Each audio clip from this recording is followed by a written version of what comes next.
नमस्कार। आज हम इतिहास के एक ऐसे दौर की गहराई में उतर रहे हैं जिसने भारत के भविष्य को हमेशा के लिए बदल दिया।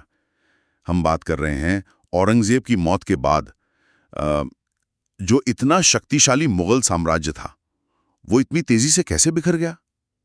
मतलब सोचने वाली बात है, जो साम्राज्य सदियों से खड़ा था वो कुछ ही दशकों में ताश के पत्तों की तरह ढहने लगा। हमारे पास इस पर कई ऐतिहासिक विश्लेषण हैं, विद्वानों की राय है, और आज कोशिश रहेगी कि समझें कि भाई अंदर क्या खिचड़ी पक रही थी और बाहर से क्या चोटें पड़ी, परत दर परत। हाँ, ये वास्तव में एक बड़ा दिलचस्प विरोधाभास है। देखिए, औरंगजेब का शासनकाल 1658 से 1707 तक बहुत लंबा था और वैसे तो साम्राज्य खूब फैला उसके समय में। पर कई इतिहासकार मानते हैं कि पतन के बीज वो उसी वक्त बो दिए गए थे। फिर भी जब उसकी मृत्यु हुई तो साम्राज्य का ढांचा बाहर से तो मजबूत ही दिख रहा था। असली बिखराव, वो जो तेजी से गिरावट आई, वो तो उसके बाद शुरू हुई। तो सवाल यही उठता है कि ये इमारत जो इतनी मजबूत लग रही थी, वो इतनी जल्दी ढह कैसे गई। इसके पीछे ना कई उलझे हुए कारण हैं, एक एक करके देखना होगा। बिल्कुल। तो चलिए सबसे पहले अंदरूनी मामलों पर ही आते हैं। एक बुनियादी बात जो मुगल सिस्टम के बारे में कही जाती है वो है उसका पर्सनल डेस्पोटिज्म वाला नेचर। मतलब ये कि सारी ताकत, सारी स्थिरता वो बादशाह की काबिलियत पर ही टिकी थी। उसकी अपनी पकड़ कैसी है, वो कितना दूर देख सकता है। हाँ बिल्कुल, कोई मजबूत संस्थाएं वैसी थी नहीं जो अगर बादशाह कमजोर भी हो तो हालात संभाले रखें। और औरंगजेब के बाद ठीक यही हुआ। उसके जो उत्तराधिकारी आए वो ज्यादातर उतने काबिल नहीं थे, कमजोर साबित हुए। अच्छा। औरंगजेब के ठीक बाद जो बहादुर शाह प्रथम आए 1707 से 1712 तक, उनके बारे में तो इतिहासकार सिडनी ओवन ने लिखा भी है कि वो आखिरी बादशाह थे जिनके बारे में कुछ अच्छा कहा जा सकता है। हालांकि उनके दौर में भी दिक्कतें थीं, पर उनके बाद जो आए जहांदार शाह, फर्रुखसियर और ख़ास तौर पर मोहम्मद शाह। हाँ, मोहम्मद शाह रंगीला, उनका नाम तो बहुत आता है इस सिलसिले में। 1719 से 1748 तक काफी लंबा शासन रहा। बिल्कुल, रंगीला का नाम ही इस दौर की कमजोरी का जैसे प्रतीक बन गया है। उनका तख्त पर आना वो तो भाई दरबारी गुटबाजी और साजिशों का ही नतीजा था। शासनकाल लंबा था, हाँ, पर वो हुकूमत चलाने से ज्यादा भोग विलास, नाच गाने, इन सब में मस्त रहते थे, इसीलिए रंगीला कहलाए। तो प्रशासन पर पकड़ ढीली हो गई होगी। बहुत ज्यादा। दरबार जो था वो अमीरों के अलग अलग गुटों की खींचतान का अखाड़ा बन गया था। ईरानी गुट, तुरानी गुट, हिंदुस्तानी गुट सब आपस में लड़ रहे थे। नतीजा, साम्राज्य की जो एकता थी वो तार तार होने लगी। और इसी का फायदा फिर सूबेदारों ने उठाया होगा, वो मजबूत होते गए। हाँ, यही हुआ। मोहम्मद शाह के ही टाइम में कई बड़े अहम सूबे एक तरह से आज़ाद हो गए। जैसे निज़ामुल मुल्क ने दक्कन में हैदराबाद राज्य की नींव डाल दी, सआदत खान ने अवध को लगभग अपना बना लिया, अलीवर्दी खान ने बंगाल, बिहार, उड़ीसा पर कब्जा जमा लिया, पंजाब में सिख धीरे धीरे ताकतवर हो रहे थे। ये सब बस नाम के लिए बादशाह को मानते थे, असल में अपने अपने इलाके के मालिक बन बैठे थे। और मराठे, उनका क्या रोल था? मराठों का असर और उनकी घुसपैठ उत्तर भारत में लगातार बढ़ रही थी। और सोचिए, जब केंद्र इतना कमजोर हो, सूबे हाथ से निकल रहे हों, ठीक उसी वक्त ईरान से वो भयानक हमला हुआ, नादिर शाह का। हाँ। उसने तो जैसे साम्राज्य की कमर ही तोड़ दी। ये तो हुई शासकों की बात, उनकी कमजोरी की। लेकिन क्या सिस्टम के अंदर भी कोई बुनियादी खराबी थी, कोई ढांचागत समस्या? हाँ, जरूर थी। सिर्फ बादशाहों की नाकाबिलियत से पूरी कहानी नहीं बनती। हमें मुगल एडमिनिस्ट्रेशन की जो रीढ़ थी, जागीरदारी व्यवस्था, उसके संकट को समझना होगा। ये थोड़ा पेचीदा है पर बहुत जरूरी है। हाँ, बताएं इसके बारे में। जागीरदारी व्यवस्था क्या थी और इसमें संकट कैसे आया? देखिए, मुगल प्रशासन में जो बड़े अफसर होते थे, मनसबदार, जो फौज भी रखते थे और नागरिक काम भी देखते थे, उन्हें सैलरी कैश में देने के बजाय अक्सर जागीर दी जाती थी। जागीर मतलब एक इलाका जहां से उन्हें टैक्स वसूलने का हक मिलता था, और उसी टैक्स से वो अपना खर्च, अपने सैनिकों का खर्च चलाते थे। ठीक है, ये व्यवस्था तो काफी समय से चल रही थी जी। इसमें गड़बड़ कहाँ हुई? गड़बड़ कई वजहों से हुई। एक तो औरंगजेब के टाइम में, खासकर उसके लंबे दक्कन युद्धों की वजह से मनसबदारों की गिनती बहुत बढ़ गई थी, लेकिन उतनी जागीरें थी नहीं देने के लिए। इसे बेजागीरी की समस्या कहा गया, मतलब जागीर है ही नहीं। दूसरा, जो जागीरें थीं भी, उनसे जो असल आमदनी होती थी, जिसे हासिल कहते थे, वो कागजों पर दिखाई गई आमदनी यानी जमा से अक्सर बहुत कम होती थी। अच्छा, मतलब कागज पर दिखाया कि 100 रुपये मिलेंगे पर असल में 85 मिल रहे हैं। हाँ, कुछ ऐसा ही। और औरंगजेब ने इस गैप को भरने के लिए क्या किया, उसने जागीरों की जमा यानी कागजी आमदनी को और बढ़ा चढ़ाकर दिखाने की कोशिश की। ओहो, लेकिन इससे तो मामला और बिगड़ गया होगा। बिल्कुल, इससे समस्या हल नहीं हुई और बिगड़ गई। जागीरदारों पर दबाव पड़ा कि वो बढ़ी हुई रकम वसूलें, तो उन्होंने क्या किया, किसानों पर जुल्म बढ़ा दिया, शोषण बढ़ाया। नतीजा, खेतीबाड़ी चौपट होने लगी। किसान या तो बगावत करने लगे या जमीन छोड़कर भागने लगे। और जागीरदारों का क्या, वो खुश थे? वो भी खुश नहीं थे। उन्हें कागजी आमदनी के हिसाब से ज्यादा सैनिक रखने पड़ते थे, जबकि असल कमाई कम थी। तो उनकी फौजी ताकत पर भी असर पड़ा और फिर वो अपनी जागीरें बचाने या दूसरों की छीनने के लिए आपस में लड़ने लगे। इससे पूरे साम्राज्य में अस्थिरता फैल गई। तो ये था जागीरदारी संकट। हाँ, और इतिहासकार सतीश चंद्र इसी जागीरदारी संकट को मुगल पतन का एक मुख्य कारण मानते हैं। अच्छा। उनका कहना है कि ये एक आर्थिक और प्रशासनिक संकट था जिसने साम्राज्य के मूल ढांचे को ही अंदर से खोखला कर दिया था। ये तो वाकई गंभीर अंदरूनी मामला था। और जमींदार, जो जमीन के पुराने मालिक थे, उनका क्या रोल था इस सब में? हाँ, जमींदार जो पीढ़ी दर पीढ़ी जमीन पर हक रखते थे और अपने इलाके में असरदार थे, उनकी ताकत भी इस दौर में बढ़ी।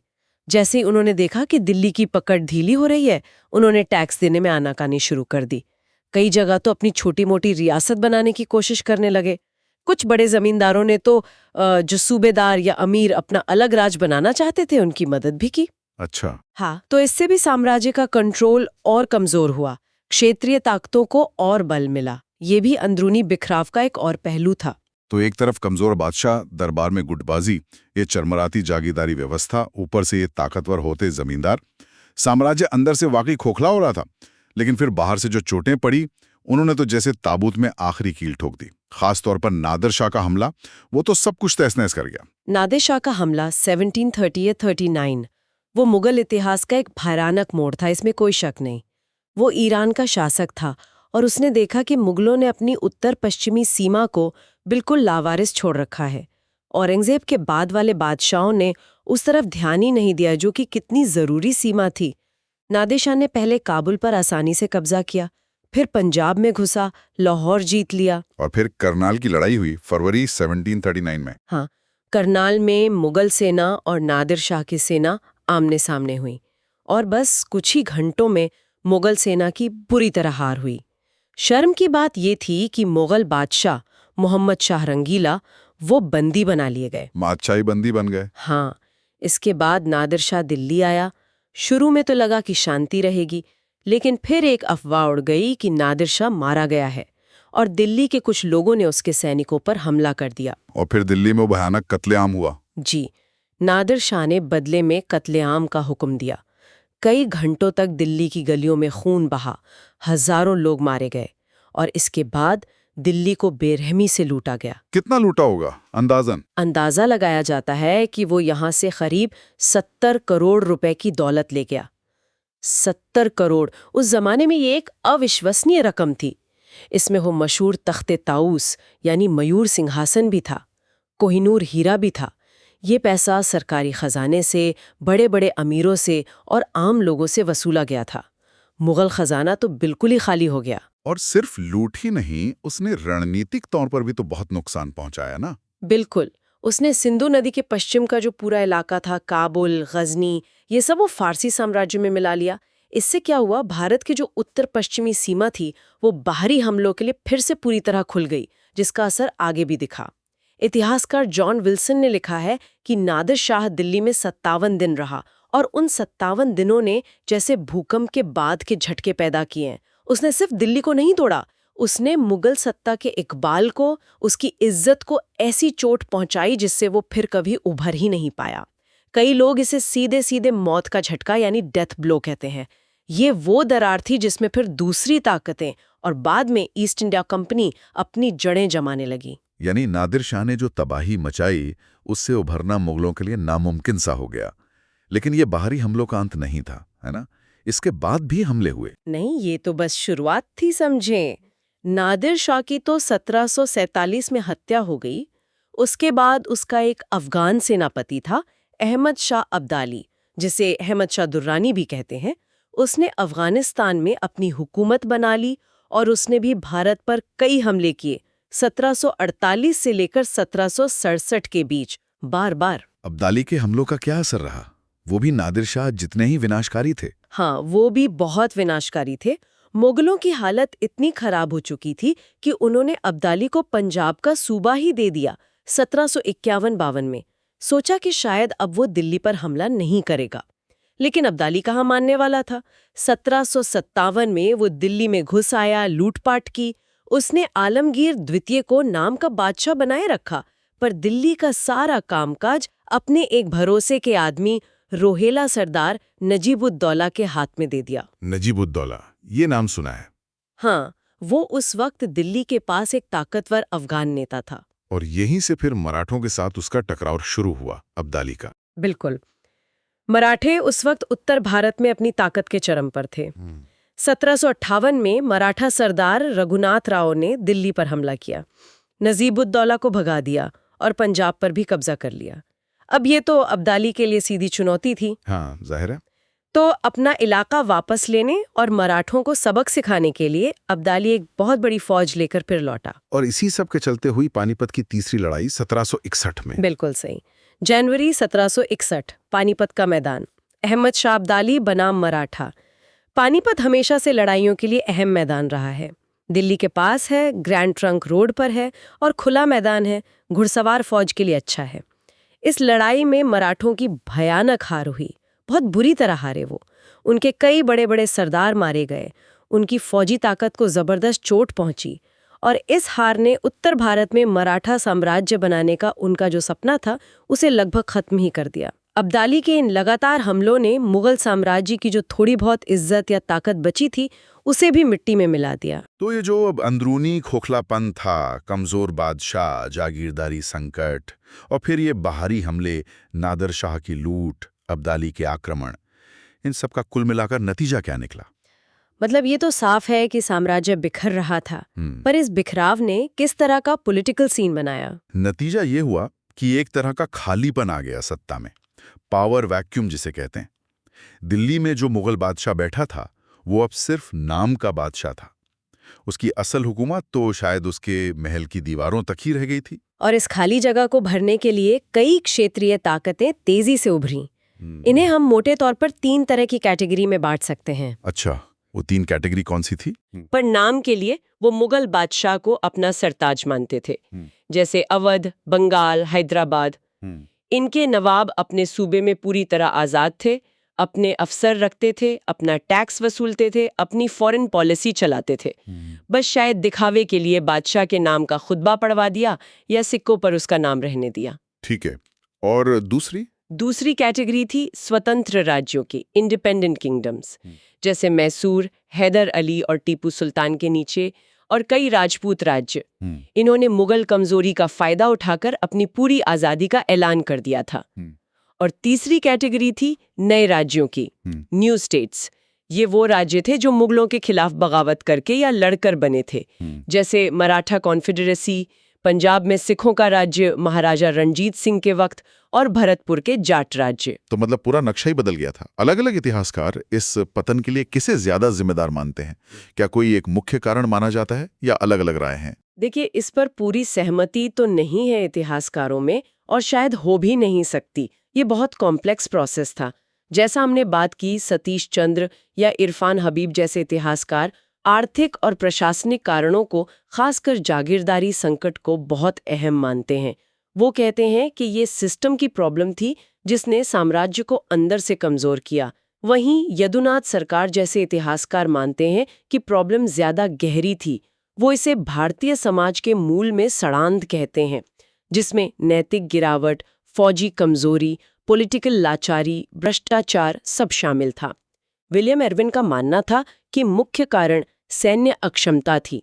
मुगल फौज इतनी कमजोर हो गई थी कि अगर नादिर शाह या अब्दाली नहीं भी आते तो कोई ना कोई मराठा या सिख सरदार दिल्ली पर कब्जा कर ही लेता। और सिडनी ओवन का भी नाम लिया था आपने, जो औरंगजेब की नीतियों पर जिम्मेदार मानते थे। हाँ, ओएम जैसे कुछ मानते हैं कि औरंगजेब की जो धार्मिक नीतियां थीं उसकी राजपूत पॉलिसी, दक्कन में उसके न खत्म होने वाले युद्ध, इन सब ने साम्राज्य को पहले ही इतना खोखला कर दिया था कि उसका गिरना तय था।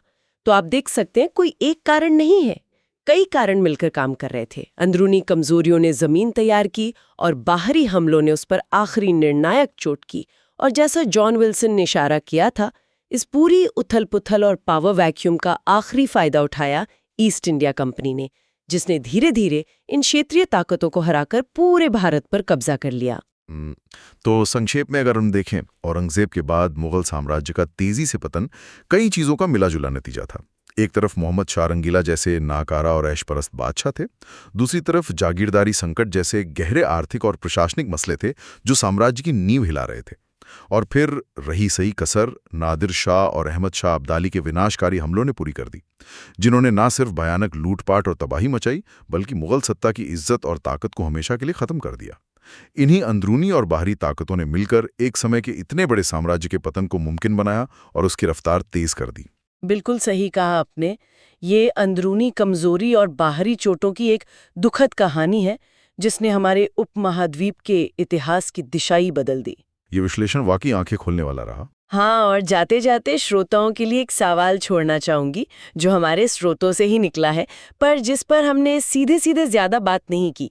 हमने देखा कि औरंगजेब के बाद के बादशाह कमजोर थे, लेकिन सोचिए, क्या उस वक्त 18वीं सदी की शुरुआत में अगर कोई बहुत ही काबिल, दूर की सोचने वाला और मजबूत इरादों वाला बादशाह तख्त पर बैठा होता, तो क्या वो इन मौजूदा ढांचागत समस्याओं जैसे जागीरदारी संकट या अमीरों की गुटबाजी और बाहरी खतरों जैसे नादिर शाह या अब्दाली के हमले, इनके बावजूद साम्राज्य को संभाल सकता था? क्या वो इस संकट को कोई और मोड़ दे सकता था? या फिर उस वक्त तक समस्याएं इतनी गहरी हो चुकी थीं कि पतन होना ही था, चाहे बादशाह कोई भी होता? इस सवाल पर सोचने से शायद हमें किसी भी सिस्टम में लीडरशिप के रोल और उसकी सीमाओं को समझने में थोड़ी और मदद मिलेगी।